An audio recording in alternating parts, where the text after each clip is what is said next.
All right, this is day 2. We got this thing all together. It's a nice 8-gallon pot. What I'm thinking about doing is probably just going to boil with it as a boil kettle. So I got this thing down in here, as you can see. I mean, you guys seen these before, I guess. I even had to watch the YouTube video by the company Northern Brewer to figure this shit out, because I mean, see, it's got that little gasket down there against the wall, and you got this other gasket against this wall. I mean, to me, I couldn't tell heads or tails which side of this washer should be facing towards that. I've flipped it around. I mean, I played with this thing for like an hour. That's as tight. See, this will keep on tightening and just keep spinning. I mean, it's hard. I can't get a wrench in here. I mean, I try to hold it hand tight and then use the wrench on the outside. They say to use the wrench on the inside. I'm like, yeah, I'm using a damn monkey wrench. Okay, that's how big these things are. All right, the washers. Now, if I hand tight this again and try to screw this in tighter, then it just loosens it up again. So I'm getting a little ticked off by this product. This, as you can see, that's as far as this SOB is going to go. I mean, because you need like 2 people then, because I got to put a ratchet on this end and then ratchet on this end and then try to like do it that way, and get it tight. But I mean, that's as far as it's going in. So it's not even flush. So it don't look pretty. The flow was nice, came out nice and everything. At first it was still leaking and dripping here. So I'm so leery, man, to make my beer and start boiling, and I got drips. So today is going to be a trial run. I don't know if I'll bring you along for that, but I'm just, trying to vent here. Thermostat is working good. All right, this is about 50 something, 55, some junk like that. But yeah, I like it. It's a heavy duty pot. Again, it won't fit in the stove per se. So obviously what I'm going to do is still use my old pot. Use the old pot and, probably use that outdoors and then bring it inside to mash for the hour. Because then I'll be able to get the temperature up. I'm going to use the gas burner even with that pot, and to get it up faster and quicker and and all that jazz. But that's what I'm going to do, is probably just use this as a boil kettle, and that's if there's no leaks. Because I'm also interested, because of course when I filled it up with the garden hose yesterday, it was cold water, and after I retightened everything again and got it a little bit tighter, it was fine. It didn't drip.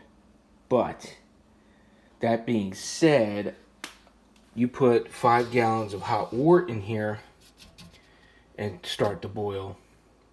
Is the gasket going to warm up and soften up and start dripping? I don't know. What I want to do is, like I said, I'm going to do a trial run anyway, because someone had mentioned it. Stoney had mentioned to do a trial run with this, and and obviously I'm going to boil off any chemicals from the factory and stuff like that. So that being said, if I do decide to bring up any more footage, but I just wanted to vent about this stuff, because like, all this is a rubber gasket between this hole and that hole. So, and like I said, the more I tighten this nut, this keeps coming out, and it's weird. And then if I tighten this part to get tighter and get a seed against this nut, then the whole thing spins on the inside, and even with a wrench in there trying to spin it, it wasn't working. But now I got it like pretty much hand tightened or wrench tightened on the outside when I was holding my hand on the inside, and that seemed to have no leaks when I did that. So we're gonna do this now. Enough talking. I'm gonna get out there and hook up the gas tank and see if there's any leaks again, and during a boil. All right, here we go.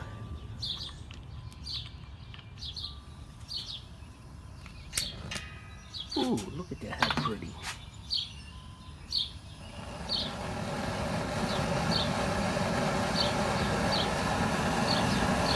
Oh, holy shit. Okay. back that on down. Off.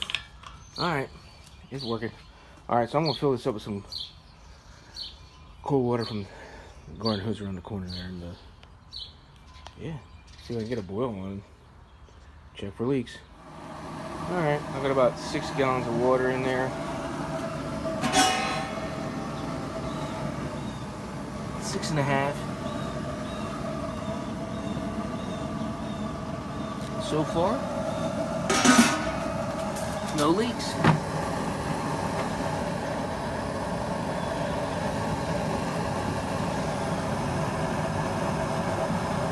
That's just condensation on the outside. Nothing dripping. I'm trying to think like how high I should get this. Temperature gauge.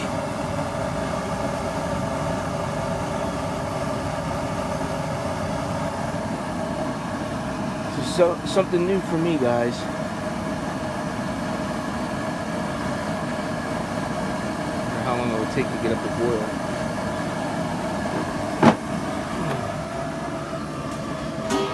Obviously, that's got wort in there. You don't want the lid on, but I mean, maybe like that, so I can see when it's about to start rolling, you know.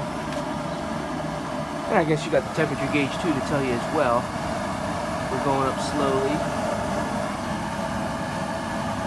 And I guess once it starts coming up to boil, I would have to back down on the heat a little bit, you know, like that, baby. Just keep it at a rolling boil. I don't know. I have to experiment with it. But so far, I got no leaks, so we're looking good.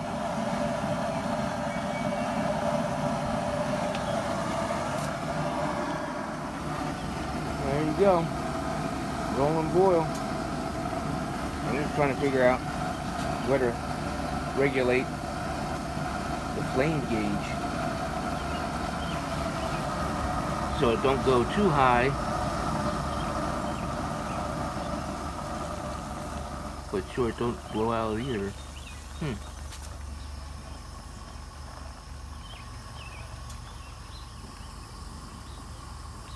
Oh yeah.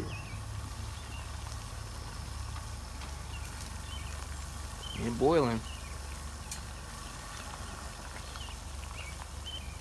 Let me see if I turn that down, what happens.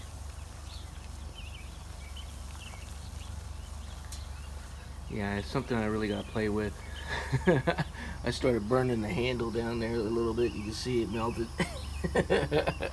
Had that flame up a little too high, I guess. I kept bringing the kettle more forward. I started smelling something. I'm like, yeah, that's not supposed to happen. Oh well. Well, there it is. It's at a rolling boil. To say you were doing this as your brew day. There's your wort going. Add your hops. Watch out for freaking boil overs. I guess, and then just the flame with this. Higher, lower. You can hear it going lower.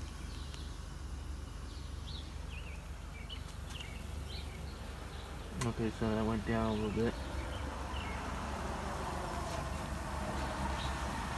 Back up. Increase the bubbles. Alright, well,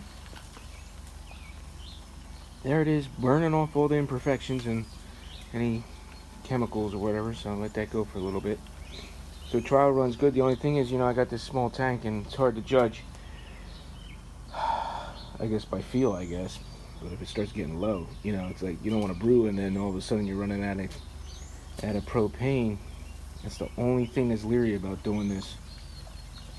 Because look, I'm using my gas up right now just playing around with this thing, so it's one of those things. Oh boy. Something else to consider, you know, when you're brewing. You don't want to run out and then in the middle of brew, how the heck am I going to take that back inside and get it back on the stove to finish it out the rest of the way? Because there's definitely no way with that much water. I'm not, you know, of course I won't have that much high up in there. So, yep. All right, guys. Till the next one. Let's set sail. Mm-hmm. Mm-hmm. Mm-hmm.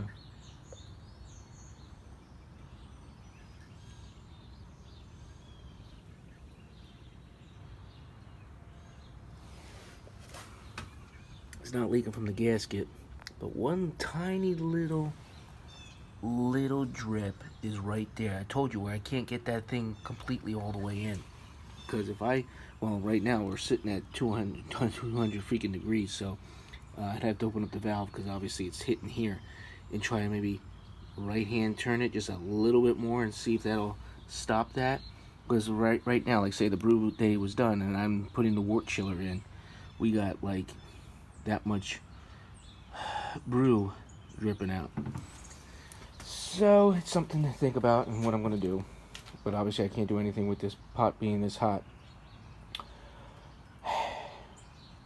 And I have to say, yeah, it's one of those things. Gotta work at it. I know I closed out the video, but now waiting for the pot to cool before I can, dump the water out. I'm seeing a drip. So, I don't know. Hopefully this stop. It's not like that when I brew on Saturday. Oh man. I mean, I could always put a little cup or something under there to catch it. But it's not, in the scheme of things, it's not that bad. But, you want things to work perfectly, And that just ticks me off. I told you this thing doesn't, I can't get it to freaking tighten up because I'm afraid that it's going to wind up loosening again from the inside. Alright, see you guys later.